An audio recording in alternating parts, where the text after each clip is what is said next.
This week on the show, we have musical reggae icon Ziggy Marley. Hello and welcome. Thank you so much for watching. This show is all about giving you insights and showcasing brands that help you to live your best life and give you confidence.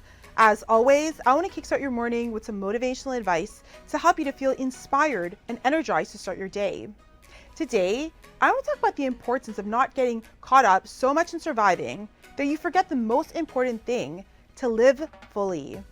The reality is the everyday grind can get us distracted and busy with paying bills, striving to reach our goals, and distract us from why we were put on this earth, which is to live. You weren't meant to live a life of just paying bills or worrying about the future. You were put on this earth to love, laugh, be happy, travel, explore, and experience all the wondrous adventures life has to offer. Of course, money and work are important, but if you're worrying or stuck in survival mode more than you are living and thriving, then you're missing out on experiencing life fully. Making your mission today to start carving out time daily or weekly for experiences that make you feel alive and happy. This can be planning your next trip to a country you've always wanted to see, or as small as hosting friends or family to talk and catch up on life. Remember, it's people and experiences, not things that you'll remember. As Grace Hansen quotes, "Don't be afraid your life will end. Be afraid that it will never begin." Stay tuned. Coming up after the break. Fast forward, let's talk about your book Pajamin. I know that it's out on June 24th. Yeah. I know it was inspired by your kids, so tell us about it and that inspiration. Yeah, well, my kids my youngest now is 9.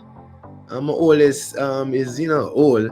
But throughout my life, as I had kids, I would always try to communicate to them with using music or beats or just have fun. Like, instead of telling them do this or do that, I would make up a little jingle or a song, because I'm very imaginative like that and create something around that. Easy example is like when it was time to brush their teeth at night, I would make up a song called Brush Up, and sing it and dance and all that. Wardrobe provided by Le Chateau. Next up on the show, we have musical reggae icon Ziggy Marley. Ziggy, thank you so much for being on the show today. How are you doing? I'm good. Happy to be here with you. Well, I'm excited to talk to you. It's actually an honor to have you on my show. Today is my birthday, so it's a treat to talk to you. So thank you for being here. Nice. Thank you so much. So before we get into all your exciting projects, let's take it back to the beginning. As the eldest son of Bob Marley, I know that you were surrounded by music. So tell us about those memories.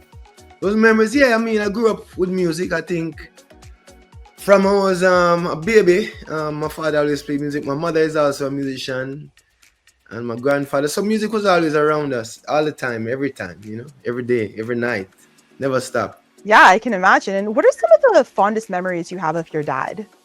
My dad, I remember being on stage with him at concerts, or being in the studio, or playing soccer, or just having fun, playing around with him, playing games.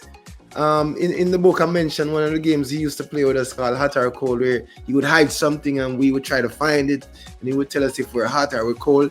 So those are some good memories for me. You developed a passion for music. Tell us about that passion as well. Well, the passion comes from like wanting to use the music as a tool for enlighten consciousness or bring people together. It's a vehicle to do something good, and I feel privileged to have the opportunity to do that. And it started at a very young age when I started writing songs. Mm-hmm. I found that to be a very spiritual experience and very exciting to create something out of kind of nothing. And so, as long as I'm inspired to write songs, I will always do music. Mm-hmm. And fast forward, let's talk about your book Pajamin. I know that it's out on June 24th. I know it was inspired by your kids, so tell us about it and that inspiration. Yeah, well, my kids my youngest now is 9. My oldest is, old.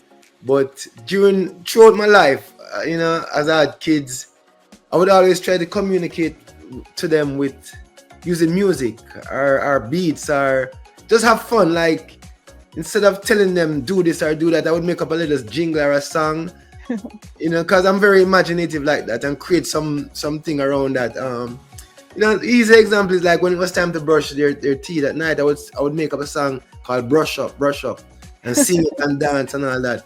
So, pajamas is kind of like coming from that vein where, obviously, we're talking about putting on pajamas at a party or whatever. And, my father have the song named Jamming. And so it just all kind of came together in my imagination, the pajamas idea. I love it. And I know the book is a reinvention of your dad, Bob Marley, song Jamming. So tell us about that. Yeah, it's not a reinvention in terms of lyrically speaking, or the words in the book are not the words in the song. The words in the book are words that I wrote, but the energy and the rhythm behind the idea of pajamming is based upon that energy of that song jamming. Yeah. So as I said, the words are, my words, but the energy and the spirit of it is my father's song, Very nice. And you've written quite a lot of books, actually.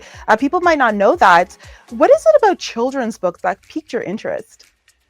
Oh, because I'm just a child, really. We all are. It's good to be like that, right? You need that childlike wonder in life. When you really think about it, I'm just a child too. So I mean, it's just imagination. I've never let that go.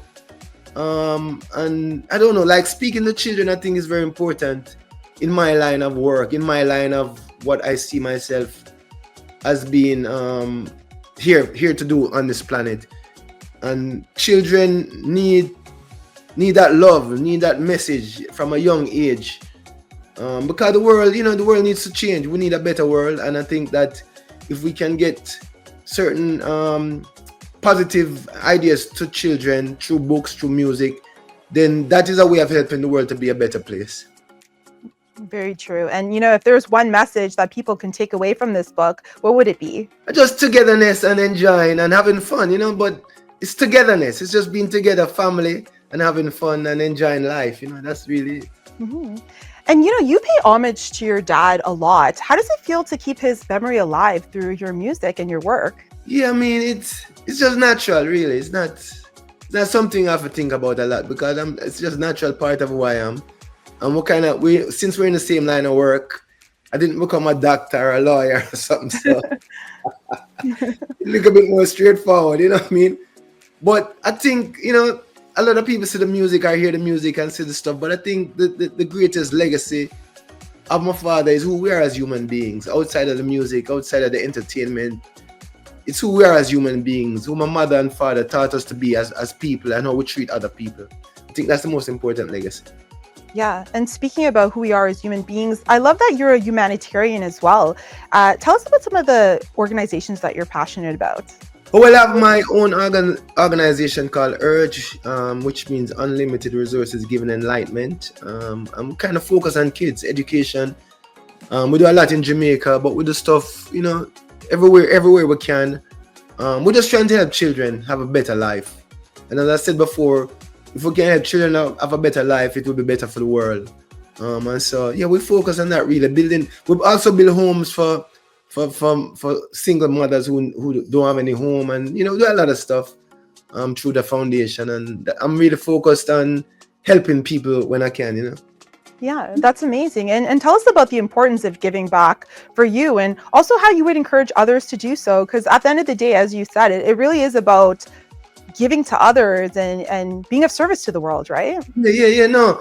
And it's not just things. It's love. It's positive energy. It's encouragement. Yeah. So it's not about giving material things, money or food or whatever. You can also give of yourself emotionally to help other people. And it feels good. It really feels good to help someone out. It really feels good. And I like to feel good, so I always help people out. And speaking about feeling good, I created this platform to inspire, to uplift, and really to showcase that anything is possible if you have a dream and a vision. So for anyone that's watching this that might be going through a hard time, maybe they lack motivation, what would you say to encourage and inspire them? Well, I mean, every individual is different, but from my experience, I think, and it's a very hard question, because you don't know what someone is going through. You can give them an easy answer, hey, just do this or just do that. Yeah. But I think to have love within yourself is the first step. To love yourself, and share that love. I think that's a very powerful a very powerful stepping stone to get things going. Love, if love is the first place you start at. Yeah. So that would be my best answer now, Yeah.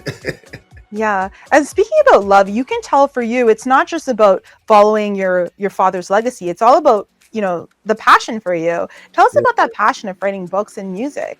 Yeah, well, I mean, I started out young, like I do with my kids. We read a lot. Yeah. My father used to read. I read. I mean, reading is so important. It really opens our minds up, and in terms of my philosophy in life, I did not close my mind. I kept an open mind in all things, in all philosophies, religions.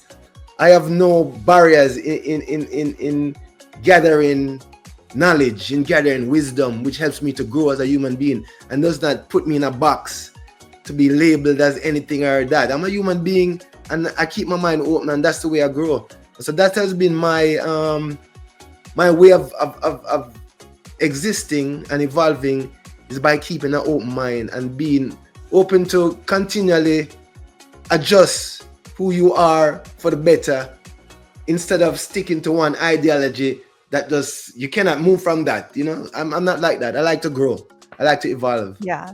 I mean, that's the way to do it, right? If you're open and you're constantly learning, Yeah, that's the secret to an amazing life, is because when we think we know everything, we never learn, right? So we true. have to That's be true. open. Yeah, Yeah. that's true.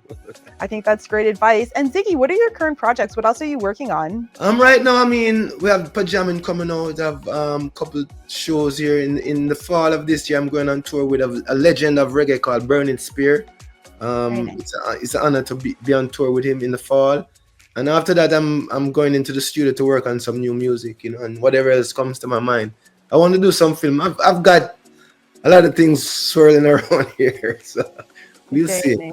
Very nice. Well, Yeah. Ziggy, thank you so much for being on the show today. We're going to link that information for our viewers to buy Pajamin. Yeah. And yeah, congratulations on your success. We hope to have you back on the show soon. Happy birthday, yeah? Have a good Yeah, one. thank you. Thank you. The Darriel Roy Show is available on Roku, Amazon Fire TV, iHeartRadio, and Apple Podcasts.